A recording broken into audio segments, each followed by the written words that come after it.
Assalamualaikum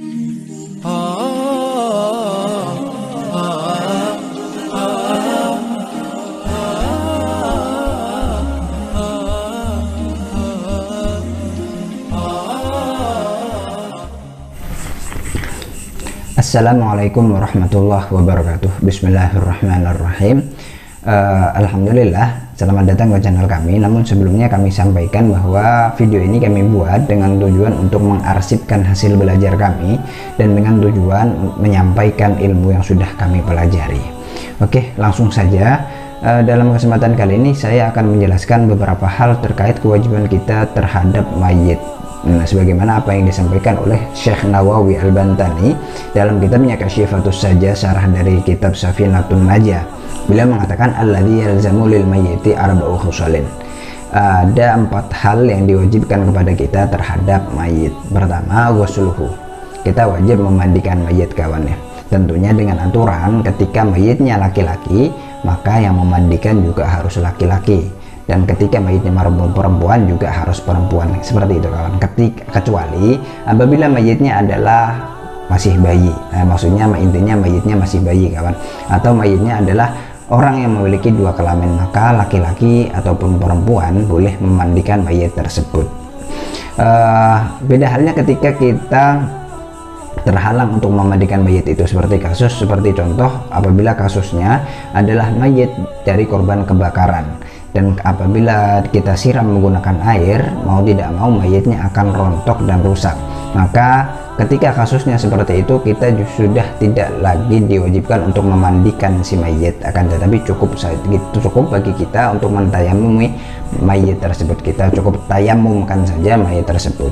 Nah, begitu juga ketika kasusnya apabila ada mayit perempuan di sebuah wilayah yang tidak ada perempuan sama sekali, jadi cuman laki-laki saja, maka kita yang masih hidup tidak diwajibkan untuk memandikan mayit tersebut.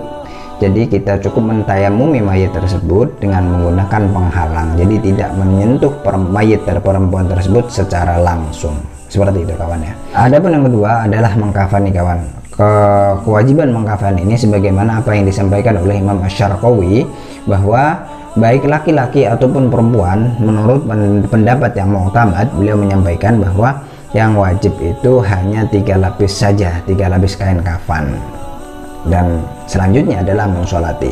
Adapun mensolati mayit ini hanya bisa dilakukan ketika si mayit sudah dimandikan, karena diantara syarat bisa disolati itu mayit harus suci, kawan. Jadi harus sudah dimandikan. Jadi kalau sudah dimandikan walaupun belum dikafani, kita boleh mensolati mayit tersebut. Akan tetapi komentar Imam Nawawi Al-Bantani, beliau menyatakan bahwa mensolati mayit sebelum si mayit dikafani itu mengisyaratkan sebuah penghinaan, kawan ya. Jadi tidak terlalu sopan apabila kita mensolati mayit yang belum dikafani, akan tetapi ya sah-sah saja gitu, kawan ya.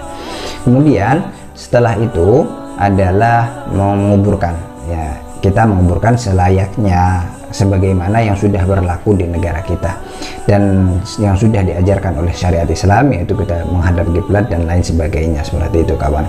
Jadi ada 4 pengecualian terkait hal ini, kawan. Pertama adalah mayat seorang kafir, kawan, atau non muslim.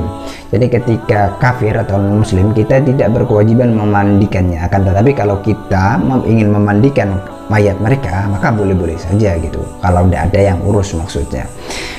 Kemudian mengkafani. Nah, mengkafani ini wajib untuk kafir dhimmi, muahad, muamman ya. Untuk kafir harbi, yaitu kafir yang memusuhi kita, kafir harbi, ini kita tidak punya kewajiban apapun terhadap mereka. Jadi kalau untuk kafir dhimmi, muahad dan muamman, yaitu intinya adalah kafir-kafir yang orang-orang non muslim yang memiliki perjanjian damai kepada kita dan memiliki hubungan baik, perjanjian damai kepada kita, maka kita apabila mereka tidak ada yang mengurus, maka kita berkewajiban untuk mengkafani mereka dan menguburkan mereka. Tidak boleh disolati tentunya, ya, tidak boleh disolati, kawan ya. Yang kedua adalah orang yang ihram, orang yang sedang melaksanakan haji, kawan.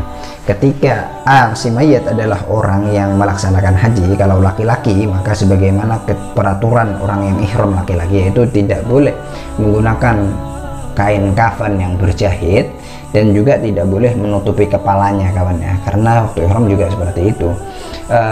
tentunya tidak boleh pakai wangi-wangian walaupun di kain kafan, di air tempat mandi, atau langsung di badannya, itu juga tidak boleh kawan.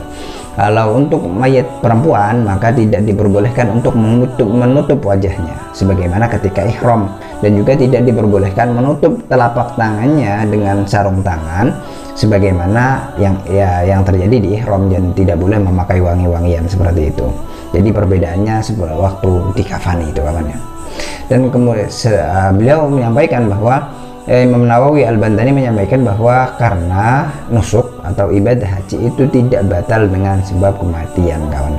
Kemudian selanjutnya adalah orang yang mati syahid kawan ya. Orang yang mati syahid ini perlu diketahui bahwa orang yang mati syahid ini adalah orang yang mati di jalan dalam memperjuangkan agama Allah. Jadi entah beliau itu mati dengan senjata musuh, atau mati dengan senjatanya sendiri secara tidak sengaja tentunya, dan atau mati dengan sebab terkena senjata kawannya, atau mati terlindas kendaraan, atau mati dengan hal-hal lain, tapi tetap dalam proses berjuang di jalan Allah, maka itu dinamakan syahid kawannya. Jadi orang yang mati syahid, kita hanya punya dua kewajiban untuk orang-orang yang mati syahid. Pertama adalah kafani dan mengubur. Kita tidak diharuskan memandikan, kita tidak boleh memandikan, dan juga tidak boleh mensolati mereka kawan. Bukan tidak boleh ya, intinya ya tidak boleh kawan ya, tidak boleh, haram memandikan atau mensolati mereka. Jadi kita langsung saja kuburkan mereka, habis dikafani dikubur seperti kawan, karena tanda bekas syahidnya seseorang itu akan menjadi bukti yang sangat berharga nanti di akhirat kawan ya. Selanjutnya adalah asyiktu ini adalah istilah bagi bayi atau janin yang lahir sebelum sempurnanya bulan kehamilan. Kalau di istilah fikih hasil istiqra ulama Syafi'iyah itu biasanya 6 bulan lebih sedikit gitu kawan ya. Jadi kalau sudah 6 bulan, sebelum 6 bulan lebih sedikit bayi ini gugur, maka ada beberapa perincian hukum. Pertama, ketika apabila si bayi, si janin ini sudah berbentuk manusia, dan ketika keluar memiliki tanda-tanda kehidupan seperti bergetar ya, bergerak-gerak, atau menangis, ataupun lain sebagainya yang bisa menunjukkan bahwa dia hidup kemudian dia mati, maka kita berkewajiban kepadanya selayaknya apa yang kita lakukan kepada orang yang dewasa atau orang yang orang muslim lainnya, yaitu memandikan, mengkafani, mensolati, dan mengubur.